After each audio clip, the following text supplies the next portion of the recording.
Assalamualaikum warahmatullahi wabarakatuh. Apa kabar teman-teman semuanya di hari ini? Saya harap kalian tetap dalam keadaan sehat walafiat. Nah, kali ini teman-teman yang akan kita bahas adalah apakah DC pinjol bisa mengakses kontak dan semua isi yang ada di handphone kita. Mari kita simak, dan ini berdasarkan pengalaman pribadi teman-teman sekitar 1 tahun yang lalu, di mana ada DC pinjol yang katanya bisa mengakses handphone atau mengakses isi kontak dan isi handphone yang ada di handphone nasabahnya. Tapi sebelum saya bahas lebih lanjut, saya ucapkan terima kasih banyak buat teman-teman semuanya yang sampai saat ini masih selalu dukung channel ini, selalu mensupport channel ini, dan selalu menantikan setiap video yang saya upload berikutnya. Saya doakan kalian tetap sehat selalu dan selalu diberi kemudahan rezeki oleh Allah Subhanahu wa Ta'ala. Oke, DC pinjol apakah bisa mengakses kontak dan juga isi dari handphone kita? Berdasarkan pengalaman saya dulu sekitar 1 tahun yang lalu, saya pernah baru jatuh tempo di salah satu pinjaman online legal. Ini baru jatuh tempo ya, belum telat bayar. Nah, itu penagihan yang dilakukan oleh DC pinjol yang tidak menyebutkan nama aplikasinya. Betul-betul kata-katanya tidak beretika dan tidak manusiawi. Saat itu saya sampai kaget, kok baru jatuh tempo saja sudah ditagih dengan cara-cara yang tidak beretika. Bahkan saat itu si DC pinjol bilang saya ini bangsat lah, saya ini maling lah, saya ini diajari oleh orang tua untuk maling dan sebagainya. Pokoknya banyak kata-kata yang dikeluarkan oleh DC pinjol yang tidak menyebutkan nama aplikasinya. Dan saat itu saya baru jatuh tempo di pinjol legal. Nah, karena saya kesal waktu itu, saya tidak meresponnya, dibiarkan saja dia mengirim kata-kata apapun.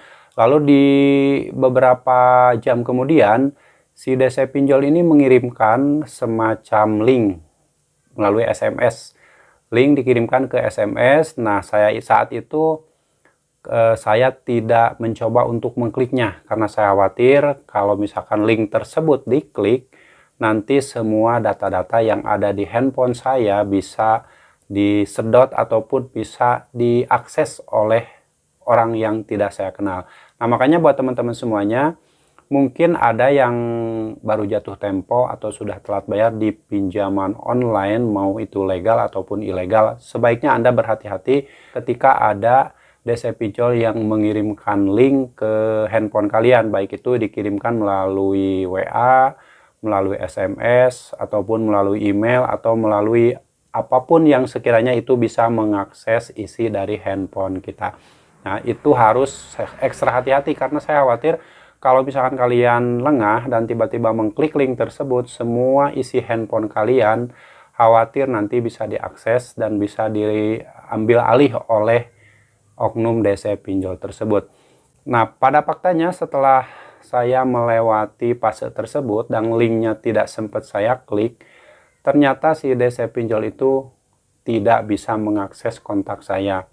Baik itu kontak yang ada di email dan kontak yang saya simpan di handphone. Karena kan setiap kontak yang ada di handphone saya itu saya copy ya ke email dan juga di handphonenya. Jadi ada dua penyimpanan. Nah, cuman saat itu alhamdulillah si DC pinjol tidak sempat mengakses semua kontak. Karena dia bilang di ancamannya bahwa dia itu akan mengacak-ngacak isi dari galeri handphone saya. Itu terserahlah, yang terpenting saya tetap waktu itu melakukan hal yang berhati-hati lah intinya. Karena tidak sembarangan ngasih informasi, ngasih kontak, ngasih galeri ke orang yang tidak saya kenal.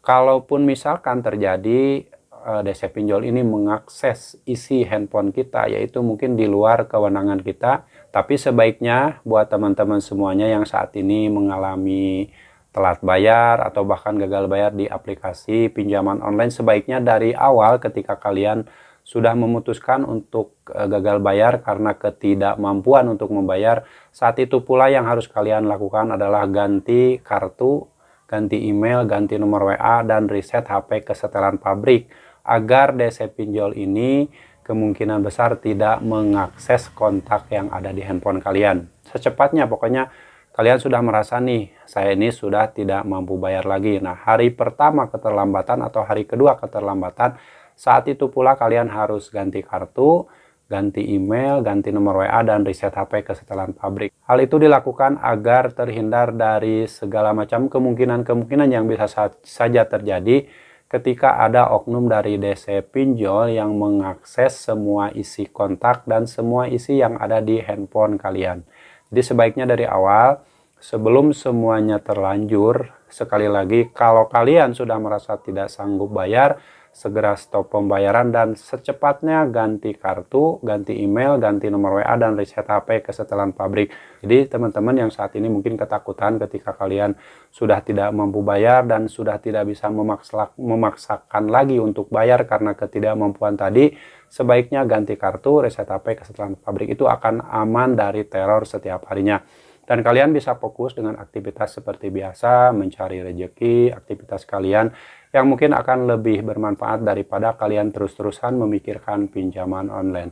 Sebaiknya kalian lebih fokus saja menatap masa depan kalian, lebih fokus membangun masa depan kalian. Masa depan kalian lebih penting daripada masa depan pinjaman online. Jadi sekali lagi, ini buat teman-teman tetap berhati-hati apapun yang terjadi ketika kalian telat bayar atau gagal bayar di pinjaman online itu, sebaiknya harus ekstra hati-hati ketika ada pengancaman ataupun ada teror-teror dari DC pinjaman online, baik itu yang nelpon, yang chat WA, yang mengirim link, yang itu adalah jebakan. Ketika kalian klik maka semua data di handphone kalian akan terekam, akan diambil oleh mereka.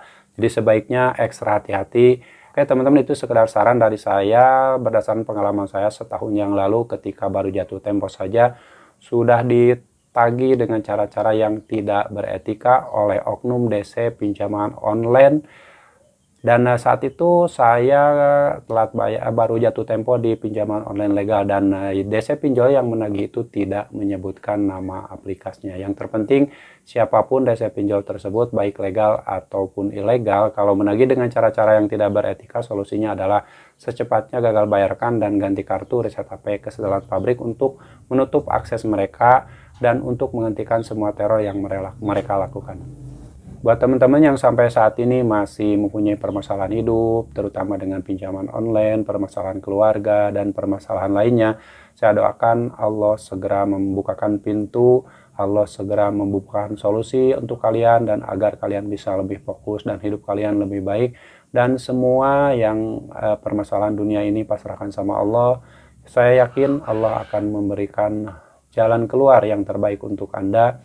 Yang harus kita lakukan adalah segera bangkit dan membangun masa depan yang lebih baik. Jangan terus-terusan membangun masa depan pinjaman online. Sampai jumpa lagi di video saya selanjutnya. Assalamualaikum warahmatullahi wabarakatuh.